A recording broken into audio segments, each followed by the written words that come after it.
Le président Trump, lui, est en train de regarder les intérêts des États-Unis. Il vient avec cette politique, je suis un homme d'affaires, je vais vous montrer comment on négocie, l'art de la négociation.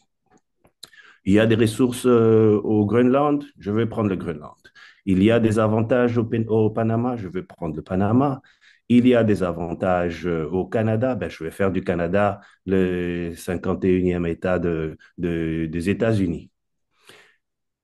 Quand on sait qu'il y a plus de 70 à 80% des ressources du coltan dans l'est du Congo, nord et sud Kivu, j'ai peur qu'un jour, ils prennent une décision comme semblable à celle de Gaza. Ben, la zone a été martyrisée, etc. On va déplacer la population, on va venir s'installer là-bas et transformer l'est du Congo en Riviera dans le cadre d'un souci humanitaire. Comme ça, la paix surviendra enfin de ce côté-là. Il est clairement établi, et c'est tout le monde qui le dit, c'est étrange. Tout le monde dit que le Rwanda est au Congo, sauf le gouvernement rwandais. Et pire, et ça, j'ai trouvé ça complètement ridicule, on pose la question au président Kagame, est-ce qu'il y a des soldats rwandais? Il dit, ben, je ne sais pas. Je ne sais pas si j'aime bien. Non. Ça, Je sais pas, c'est je suis débordé par mon armée. exactement. Et vous savez, on peut se permettre cette position, ce luxe d'orgueil quand on sait qu'on est bien soutenu. Bonjour Michel, eh ben, ça fait la deuxième fois donc que nous nous rencontrons. Toujours sur le Congo, on va essayer de parler bon, un peu de ce qui se passe actuellement, mais surtout du devenir du Congo. Je pense que c'est vraiment très important. Définitivement, définitivement. Alors, qu'est-ce qui se passe là? Vous avez des nouvelles de Goma? Alors, j'ai des nouvelles de Goma. Il y a des personnes que je connais qui sont là. Oui. Ils ont bien heureusement eu la possibilité de rester en vie. Quand on connaît on avait parlé de 3 000 morts, mais il doit y en avoir beaucoup plus. Ah oui. Et au moins, les personnes que je connais sont en vie. Oui. Bon, ce sont des gens qui sont obligés de vivre au jour le jour. Donc, il faut qu'ils sortent et il faudrait qu'ils puissent faire leur commerce, etc. Oui. Mais il y a un autre groupe de personnes que je connais qui ont pu quitter Goma avant l'entrée du M23 et qui sont arrivés jusqu'à Kinshasa Mhm. après vraiment avoir pris le grand déplacement. Sinon, pour les personnes que je connais, euh, ça va plus ou moins, mais quand on sait qu'il y a eu des morts civiles qui n'ont rien demandé et qui se retrouvent embarqués dans cette situation, je sais qu'on va parler de dommages collatéraux, mais ça ne justifie pas la mort d'une seule personne parce qu'il y a des gens qui ont des intérêts derrière tout ce qui est en train de se passer pour le moment. C'est inacceptable, c'est inadmissible. Alors, à l'évidence, par rapport à l'Ukraine, il y a vraiment quelque chose de... enfin, et c'est pas du tout les mêmes sanctions, ni quoi que ce soit. Euh, L'ONU dit... Enfin, ils font rien, quoi. ben, je dis souvent que l'ONU est en train de ressembler de plus en plus à la Société des Nations, Mm. à une organisation qui était censée préserver et maintenir la paix dans le monde aujourd'hui n'a plus de capacité aujourd'hui de changer quelque chose. Tout le monde peut se contenter de dire des choses, mais derrière ce qui est dit, il y a des intérêts qui sont beaucoup plus élevés, qui concernent un groupe de gens. Et il suffit que ce groupe de gens ne soit pas d'accord avec ce qui est la ligne de conduite qui va être dictée, ben, il ne se passera rien. Vous l'avez si bien souligné avec ce qui se passe, par exemple, entre la Russie et l'Ukraine. Les sanctions n'ont pas tardé. On ne s'est pas seulement contenté de condamner, on n'a pas demandé aux Russes ou aux Ukrainiens de s'asseoir et de discuter. Au contraire, pendant près de 3 ans, on a encouragé les guerres, on a multiplié les sanctions. le Premier ministre français qui venait dire nous prenons des sanctions, nous prenons des mesures irrévocables qui vont mettre l'économie russe par terre, etc. Ils ont fait tout cela. Mais dans le cas présent, qui serait exactement une situation analogue où un pays étranger agresse la RDC, eh ben, on se contente juste des vœux pieux sans qu'il ait concrètement sur le terrain des sanctions. Donc, comme on l'avait dit la fois passée, cette politique de deux poids et deux mesures est largement visible, largement applicable. Donc, c'est triste à dire, mais c'est ça. Donc, comme on dit au Congo, quand l'argent parle, tout le monde se tait. Ouais, c'est insupportable. Alors, moi, Non, définitivement. Et entre-temps, il y a des gens qui meurent. Aujourd'hui, on est en train de parler de Goma, on est en train de parler de Bukavu. C'est à ce moment-là que on commence à voir comme un jet des projecteurs vers l'est du Congo, mais la situation, elle date déjà de plusieurs années et la reprise des activités du M23 qui ne date pas simplement d'il y a un mois ou deux mois, c'est depuis 2021, fin 2021, début 2022 qu'ils ont recommencé.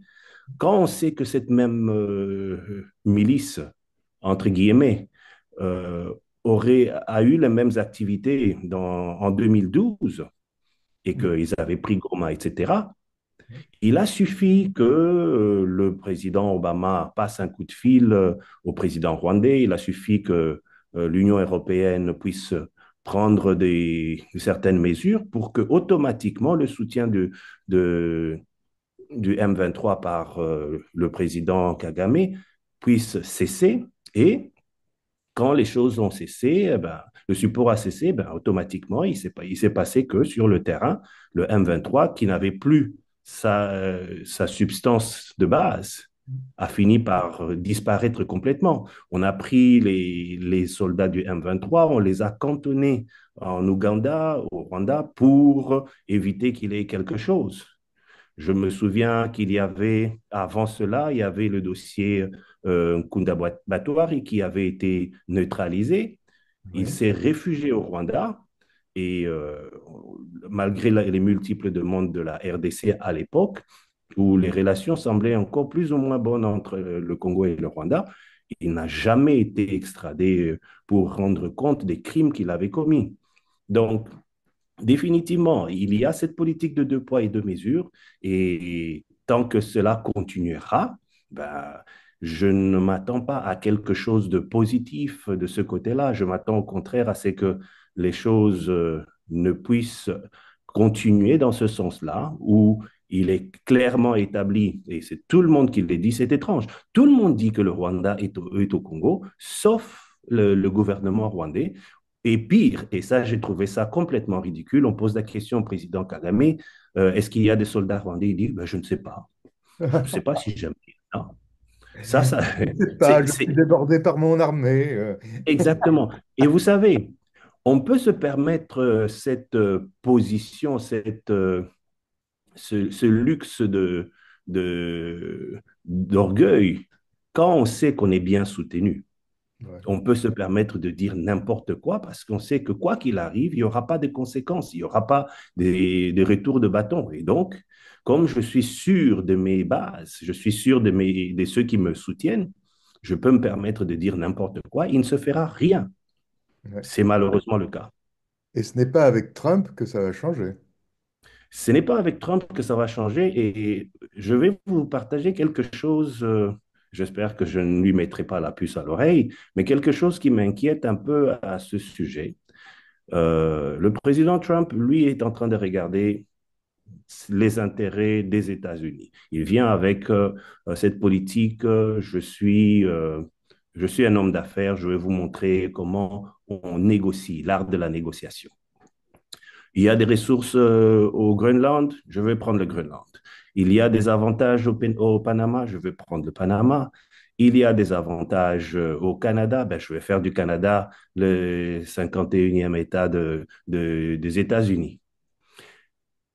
Quand on sait qu'il y a plus de 70 à 80% des ressources du coltan dans l'est du Congo, nord et sud Kivu, j'ai peur qu'un jour, ils prennent une décision comme semblable à celle de Gaza, ben la zone a été martyrisée, etc. On va déplacer la population, on va venir s'installer là-bas et transformer l'Est du Congo en Riviera dans le cadre d'un souci humanitaire.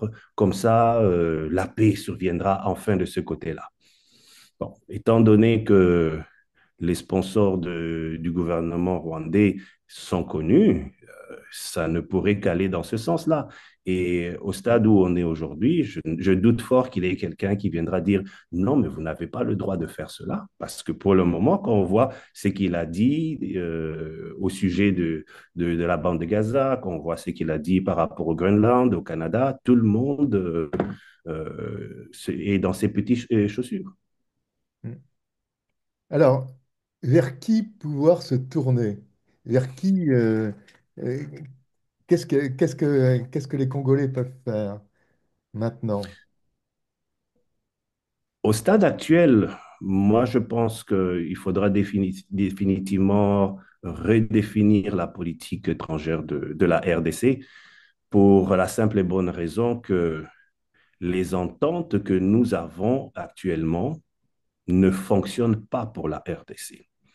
On part du principe que tout le monde va jouer fair play, mais malheureusement sur le terrain, les gens qui sont censés mettre un peu de l'ordre, ramener un peu euh, la justice dans la chose, ce sont les mêmes personnes qui soutiennent ceux qui agressent la RDC.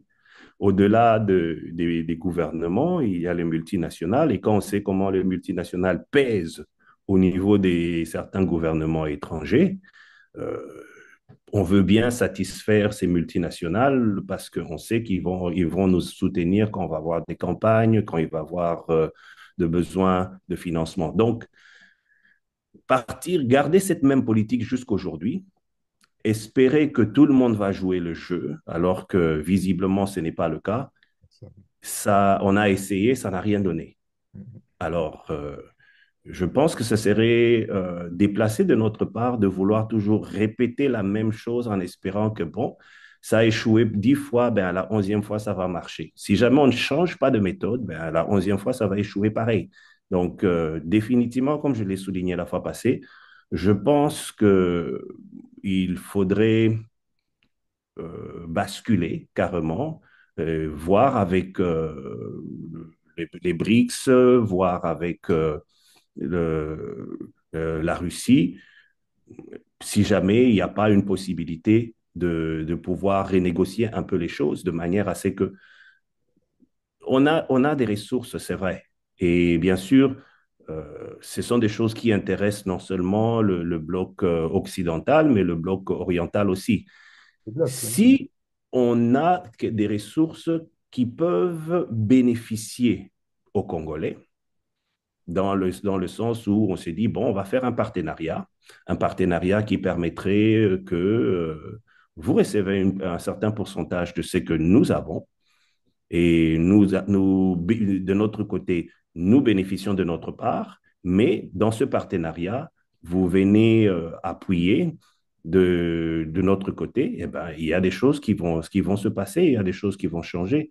On a vu, par exemple, que lorsque l'Afrique du Sud et autres nations qui avaient soutenu le Congo en 2012-2013. Et même l'ONU avait un mandat offensif. Il pouvait répondre aux assauts des ennemis, alors que pour le moment, ils ont toujours un mandat de protéger la population. Je ne vois pas en quoi ils protègent la population si jamais les gens continuent à fuir, etc. Donc, définitivement, changer de politique étrangère, regarder auprès des autres partenaires possibles qui pourraient venir nous soutenir de manière un peu plus prononcée. Mais au-delà de ça, définitivement, les Congolais doivent prendre leur destin en main et ne pas toujours s'attendre à ce que bon, le bloc occidental, l'Union européenne va faire quelque chose. On a essayé, ça n'a rien donné. Ben, il faudrait changer autre Euh, Ça veut dire changer de gouvernement, non? chose. Gouvernement, je pense que dans un premier temps, il faudrait d'abord regarder le problème externe qui vient. Le gouvernement, s'il y a question de négocier là-dessus, s'il y a question d'en parler, parce que si on parle bien sûr du Rwanda, on parle bien sûr de la communauté internationale, mais d'un autre côté, bon, il y a aussi des situations qui seraient liées, par exemple, au niveau du Congo. Par exemple, l'armée, une armée qui n'a pas la politique de ses moyens. Il faudrait Il la y a payer, des possibilités. Pardon? il faudrait la payer, l'armée. Parce Il qu'elle faudra la payer, d'une part, parce que vous vous rendez compte qu'on a payé des mercenaires. Et un mercenaire, c'est pas vraiment moins cher, hein. Ça coûte beaucoup d'argent parce que il doit, entre guillemets, combattre pour vous. Il va demander un cachet vraiment substantiel. On a trouvé de l'argent pour les payer, mais on a du mal à payer nos propres soldats. Au-delà de ça, et j'entends souvent beaucoup de gens dire, ben, comment ça se fait que, voilà, quand on regarde la taille du Rwanda, un petit pays comparé à la RDC, comment ça se fait que vous n'arrivez pas à les contenir? Ben, le verre est dans le fruit depuis très longtemps. À l'époque, quand il y a eu cette politique de brassage, où on voulait accommoder tous les groupes rebelles soutenus par l'Ouganda, soutenus par le Rwanda, etc., on a dit, bon, écoutez, on va prendre tout le monde, on va les intégrer dans l'armée. Le monsieur qui était cordonnier de sa vie de tous les jours, qui est entré dans la milice, qui s'est autoproclamé capitaine général. Dans le brassage, il garde le titre de capitaine ou de général, mais il n'a aucune compétence. Et cette même personne a accès à des informations qui peuvent nuire à l'armée. Ce qui fait que ces personnes d'obédience ougandaise ou rwandaise n'aura aucun scrupule à pouvoir présenter des informations directement à ceux à qui il a allégeance. Et ces personnes-là vont toujours savoir ce qu'il en est. pour rappeler quelque chose, les Ougandais, eux, étaient partie prenante à certaines incursions au Congo. Définitivement.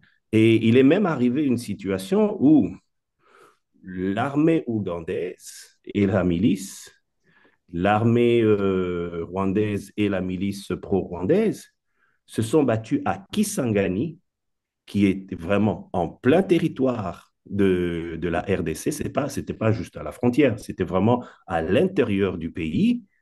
Ils se sont battus et il y a eu des morts civiles jusque-là.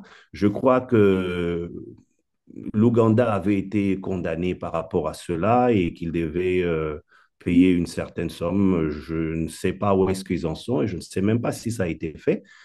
Mais étrangement, encore une fois, étrangement, le Rwanda n'a jamais été condamné. Et Ah ben, pourtant, ils sont venus agresser, ils sont venus se battre contre des Ougandais dans un territoire étranger. oui. Alors, vous croyez que le gouvernement congolais, lui, pourrait prendre en charge une nouvelle direction? Enfin, ils ont. Est-ce que Moi, c'est ce que je recommanderais. Moi, personnellement, c'est ce que je recommanderais parce que, euh, à force de vouloir répéter les mêmes choses indéfiniment, il n'y aura pas un changement si jamais nous ne changeons pas notre façon d'agir, d'approcher. Tout semble fonctionner sur des intérêts. Tant que le Congo ne cherchera pas à privilégier ses propres intérêts, il y aura toujours une balance qui serait en défaveur du Congo parce que les autres vont regarder leurs intérêts. S'il faudrait pour ça marcher sur quelques milliers ou millions de morts, ça ne leur pose pas un problème. Comme dit ce vieux proverbe pirate, les morts ne mordent pas. Donc, c'est quelque chose qui ne les affecte pas tant que l'argent entre dans leur poche. Si jamais on voudrait que la situation à l'est du Congo change, il faudrait pouvoir toucher les intérêts de ceux qui soutiennent le Rwanda. Et si jamais leurs intérêts sont affectés, ils vont répercuter ça sur le Rwanda, qui le répercutera sur le M23. Parce que dans toute cette situation, ça se présente comme un iceberg, dont le sommet du iceberg est représenté par le M23, c'est ce qu'on voit, le point le plus culminant, mais là-bas, en dessous du M23, dans la partie visible, il y a le Rwanda qui est là. Et en dessous de l'eau, là où on ne voit pas la grosse partie du iceberg, se trouvent justement les soutiens de multinationales, les soutiens des Occidentaux, etc. Donc, Tiens, il n'y il aurait faut, rien. Il y aurait que dalle. ça, c'est clair. Ça, c'est clair. Ça, c'est clair. Malheureusement, c'est clair. Moi, je regarde les informations, je vois comment les gens multiplient les condamnations, nous condamnons. Mais si jamais il n'y a aucune action qui est faite, si jamais on ne cherche pas à toucher le Rwanda dans le gouvernement rwandais dans ce qui le concerne directement, c'est-à-dire que la partie économique du soutien économique, si jamais ce n'est pas affecté, ben, ils vont continuer indéfiniment. Quand on sait que une bonne partie de l'économie du gouvernement rwandais est fait à partir des assistances de l'Union européenne, des nations occidentales. Donc, tant que ce soutien continueront, ben, ils vont perpétuer leur situation. Alors dites-moi, Michel, le gouvernement actuel congolais, il a, Mhm. il a des accords avec la Chine, je crois. Le gouvernement a des accords avec la Chine et comme et l'avait aussi souligné le président Tshisekedi, il y a des accords avec la Russie. Ils ont dit, il avait repris ce journaliste qui disait, mais est-ce que vous ne trouvez pas immoral de pouvoir traiter avec la Russie, etc. Ben, il lui a dit, écoutez, la France a bien des accords avec Israël et ce n'est pas un problème. Donc, il y a des accords qui existent, mais on ne fait pas bouger les bons leviers. Et tant que ces bons leviers ne sont pas bougés, ben, la situation va se perpétuer. Et alors, vous pensez que pourquoi la Chine ou la Russie ne font rien? Parce qu'il y a aussi ça, il y a quand même un immobilisme quand même là. Bon, tant qu'ils ne seront pas officiellement impliqués dans la chose, ben, ils ne feront pas grand-chose parce que il faudrait que le gouvernement congolais puisse officiellement dire, voilà, ben, nous avons signé des traités d'accord avec la Chine, avec la Russie, pour que nous puissions recevoir un soutien militaire en termes des armes, en termes de support militaire, etc. S'il faut, et tant que ces choses-là ne vont pas se faire officiellement, ben, la Russie, la Chine ou les autres nations qui peuvent faire quelque chose pour soutenir ne le feront pas. Mm. Parce qu'il ne faudrait pas fâcher de l'autre côté celui qui supporte le Rwanda. Alors, il faut souligner aussi que le M23 est vraiment très très bien armé. Mais ils sont super bien armés. Quand on sait que l'Union européenne soutient financièrement l'équipement de l'armée rwandaise et que ces armes qui sont données au Rwanda finissent entre les mains de la milice, vous vous posez des questions si jamais il n'y a pas anguille sous roche, et définitivement il y a anguille sous roche, parce que comment vous pouvez comprendre qu'une milice puisse se retrouver doté des armes de dernier cri, des armes que même les soldats de la MONUSCO Non, pas. n'ont pas. Ils se disent, mais on ne peut rien faire à cela. Comment vous pouvez comprendre qu'ils disposent de techniques de brouillage des drones, etc. Alors, c'est une milice de luxe. Hein. Oui, tout à fait. Oui.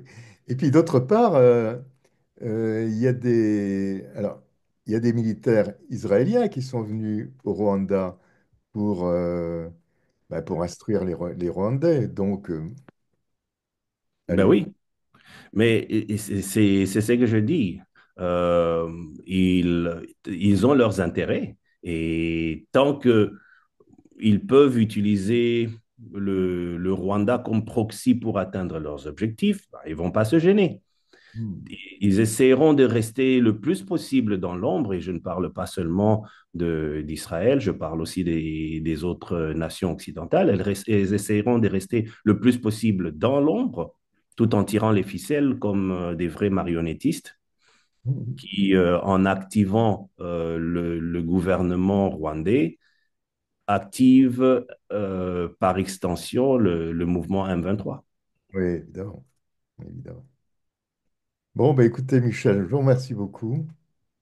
À très bientôt. Et puis, ben, espérons que le Congo puisse se libérer de tous ces problèmes. Définitivement, c'est notre prière et c'est notre désir. Et je pense qu'il serait vraiment temps que les choses bougent favorablement pour le Congo de ce côté-là. Et pour cela, il faudrait que le Congolais change un peu sa vision des choses, surtout dans le cadre de la géopolitique actuelle. Ça, absolument. Il faudrait vraiment qu'il puisse basculer, parce que là, Absolument, absolument. C'est en tout cas mon avis personnel. merci Michel. À très bientôt. Merci, Monsieur Buffon. Au revoir.